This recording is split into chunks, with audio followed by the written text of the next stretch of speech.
Clip number 820۔ اس clip میں قرآن پاک کی سورہ طٰہٰ کی آیت نمبر 72 سے 73 تک کی تلاوت، ترجمہ اور تفسیر قرآن صراط الجنان آپ سماعت فرمائیں گے۔ بسم اللہ الرحمن الرحیم۔ ترجمہ: اللہ کے نام سے شروع جو نہایت مہربان رحمت والا ہے۔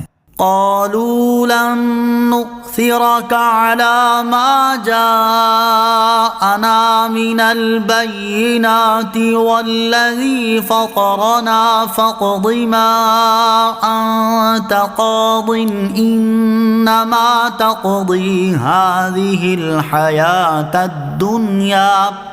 ترجمہ: انہوں نے کہا ہم ان روشن دلیلوں پر ہرگز تجھے ترجیح نہ دیں گے جو ہمارے پاس آئی ہیں، ہمیں اپنے پیدا کرنے والے کی قسم، تو جو کرنے والا ہے کر لے، تو اس دنیا کی زندگی میں ہی تو کرے گا۔ قالو، انہوں نے کہا، فرعون کا یہ متکبرانہ کلمہ سن کر ان جادوگروں نے کہا ہم ان روشن دلیلوں پر ہرگز تجھے ترجیح نہ دیں گے جو ہمارے پاس آئی ہیں۔ روشن دلیلوں کے بارے میں مفسرین کے مختلف اقوال ہیں۔ بعض مفسرین کے نزدیک ان سے حضرت موسیٰ علیہ السلام کا روشن ہاتھ اور عصا مراد ہے۔ بعض مفسرین نے کہا ہے کہ جادوگروں کا استدلال یہ تھا کہ اگر تو حضرت موسیٰ علیہ السلام کے معجزے کو بھی جادو کہتا ہے تو بتا وہ رسے اور لاٹھیاں کہاں گئیں۔ اور بعض مفسرین کہتے ہیں کہ روشن دلیلوں سے مراد جنت اور اس میں اپنی منازل کا دیکھنا ہے۔ والذی فطرنا، ہمیں اپنے پیدا کرنے والے کی قسم۔ جادوگروں نے فرعون سے کہا ہمیں اپنے پیدا کرنے والے کی قسم، تو جو کرنے والا ہے کر لے، ہمیں اس کی کچھ پرواہ نہیں، اور تو ہمارے ساتھ جو کچھ بھی کرے گا اس دنیا کی زندگی میں ہی تو کرے گا، اس سے آگے تو تیری کچھ مجال نہیں۔ اور دنیا کا حال تو یہ ہے کہ وہ زائل اور یہاں کی ہر چیز فنا ہونے والی ہے، اور اگر تو ہم پر مہربان بھی ہو تو ہمیں ہمیشہ کے لیے بقا نہیں دے سکتا۔ پھر دنیا کی زندگانی اور اس کی راحتوں کے زوال کا کیا غم، خاص طور پر اسے جو جانتا ہے کہ آخرت میں دنیا کے اعمال کی جزا ملے گی۔ اس آیت میں بیان ہوا کہ جادوگروں نے مومن ہو کر فرعون سے کہہ دیا کہ جو ہو سکے تو کر لے، ہمیں اس کی پرواہ نہیں۔ اس سے معلوم ہوا کہ مومن کے دل میں جرت ہوتی ہے اور وہ ایمان لانے کی صورت میں مخلوق کی طرف سے اذیت پہنچنے کی پرواہ نہیں کرتا۔ اس سے واضح ہوا کہ قادیانی کا نبی ہونا تو بڑی دور کی بات، وہ تو مومن بھی نہیں تھا، کیونکہ وہ لوگوں سے اتنا ڈرتا تھا کہ ان کے خوف کی وجہ سے حج ہی نہ کر سکا۔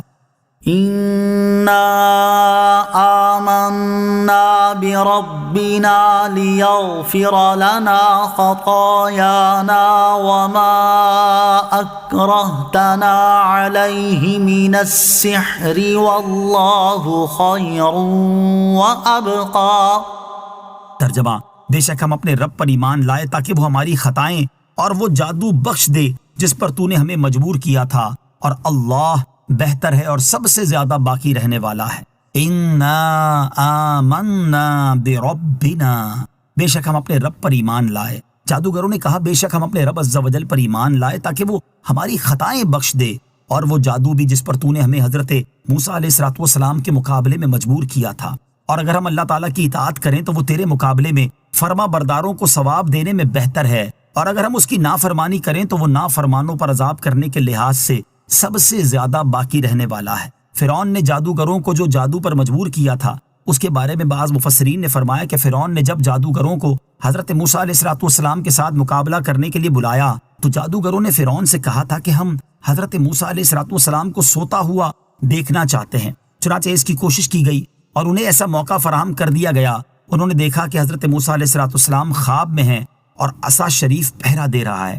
یہ دیکھ کر جادوگروں نے فرعون سے کہا کہ حضرت موسیٰ علیہ السلام جادوگر نہیں، کیونکہ جادوگر جب سوتا ہے تو اس وقت اس کا جادو کام نہیں کرتا۔ مگر فرعون نے انہیں جادو کرنے پر مجبور کیا۔ اس کی مغفرت کے وہ جادوگر اللہ تعالیٰ سے طالب اور امیدوار ہیں۔